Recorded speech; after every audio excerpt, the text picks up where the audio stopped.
Hey everybody, and welcome back to this month's episode. This month we're going to be talking about AV system components, essentials inside of the corporate spaces, standardizing rooms, design components, etc. I'm one of your hosts, Keith Mecutchen. And I'm John Wasco, and we've got two stud muffins from Almo Pro AV. I'd like to introduce Eric and Nick. If you guys want to introduce yourselves, say a little something. Hey, I'm Nick. I'm the BDM or Business Development Manager for Legrand AV. I cover 9 different brands within Legrand, and I've been doing it for 3 years at Almo and then 10 years at Legrand. Hey everybody, I'm Eric Olson. I work in the business development team with Nick, and I manage Netgear at Lona and pretty much anything AV over IP at Almo Pro AV. Awesome. All right, thanks both for being on. Nick, we're going to start on the hot seat with you. So what's the most common cabling mistake that you see integrators make, and how can they ensure they choose the right cable for the right distance, the right bandwidth, the right signal type, that sort of thing? We get a lot of calls about length limitation, running into problems like that. Good rule of thumb for HDMI is around 25 foot. It can be pushed, more so. Way to get around that is through something like AV over IP, like an HD-based T setup or something along that lines, where we can do a wall plate into a receiver, something along that jazz. If I could spit out some words here. Yeah, you like that? I like it.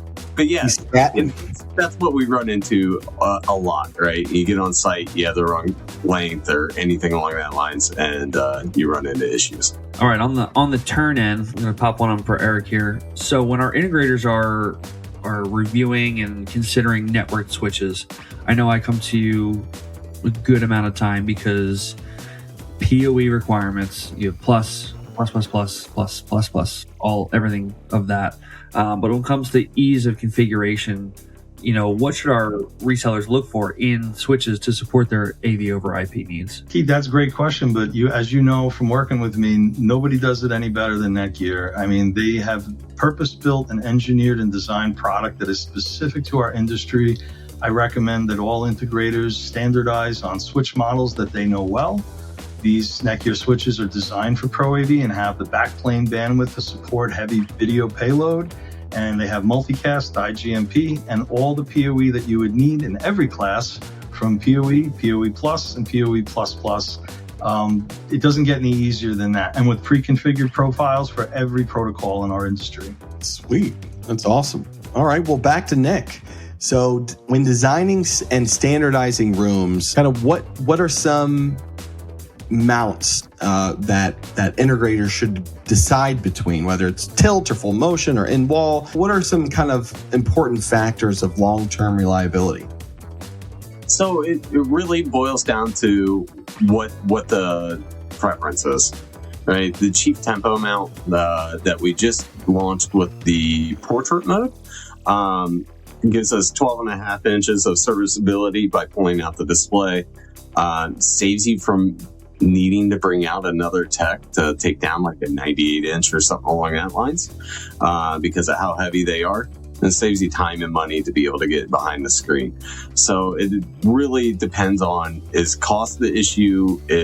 Are you looking for something that's serviceable, or are you looking for some other specification? But luckily, we don't have to compromise on that when working with Chief. And those tempo mounts are compatible with 86-inch planars, if you're wondering. Thanks for the help. Yeah. We just found that out this morning.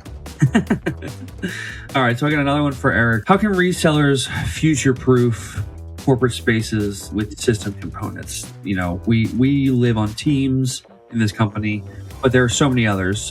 Google, Zoom, Slack, BlueJeans, things like that. When it's coming to those hybrid meeting configurations. Keith, that's a great question, and we encounter that every single day. As you know, my recommendations are to try to find equipment that is platform agnostic peripherals. Then that's the key to flexibility. Avoiding that lock-in, it protects the room space and the customer long-term. So this way, the room experience stays consistent, even if the back-end platform changes at a future date.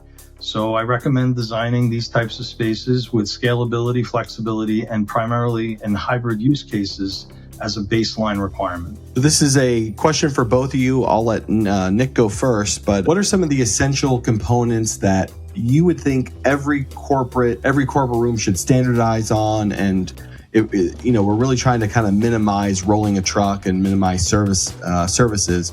What are you finding that kind of ensures constant and consistent user experience? So great question, right? We get this a lot, and this is a perfect opportunity for us to plug in our services team, right? So what makes sense is what works together and what talks together. There's a lot of things out there that say that they're universal, but they don't play friendly with everybody else. And our services team goes above and beyond to test all these products and make sure that when you get something, that it's going to work every time. I have to agree with that, Nick. You want to keep your rooms standardized but trouble-free. Keep the signal flow consistent from room to room. Use the same types of cables, adapters, and accessories to prevent one-off failures. Be flexible enough with your system choice and your equipment choices so that your customer is able to add things, even if it's something outside of the cookie-cutter design that you've normally put together. So those are some of my little things to keep rooms standardized, but also as trouble-free as possible, where you plan rooms for the least technical user. Good tips. Sure. So those are the component side. Now let's talk about kind of the design choices that need to be made from a service and support standpoint. What has the biggest impact on reducing the downtime of a room or multiple truck rolls or anything like that on a system? Again, this is for both you. We'll let Eric go first, since I feel like Nick's been getting a lot of the first timers. Oh, wow. I feel special. Thanks, Keith.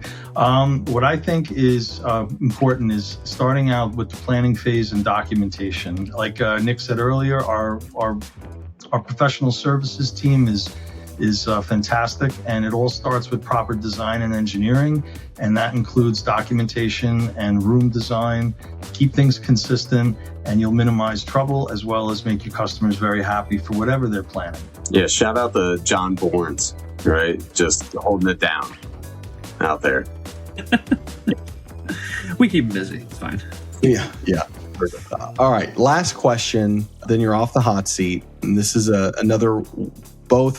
question for both of you. What's your clear signal for success? If you could sum it up in a couple words or less than 5 seconds. Couple words for success are consistency and making sure that everything's going to work together. Plan for flexibility and scalability, and use the same consistent, I hate to use consistent twice, but use equipment that you're familiar with so that you can minimize any trouble. And if you do have it, you'll be able to know how to fix it, and you'll have spares. All right, gentlemen. Well, John and I really appreciate the time.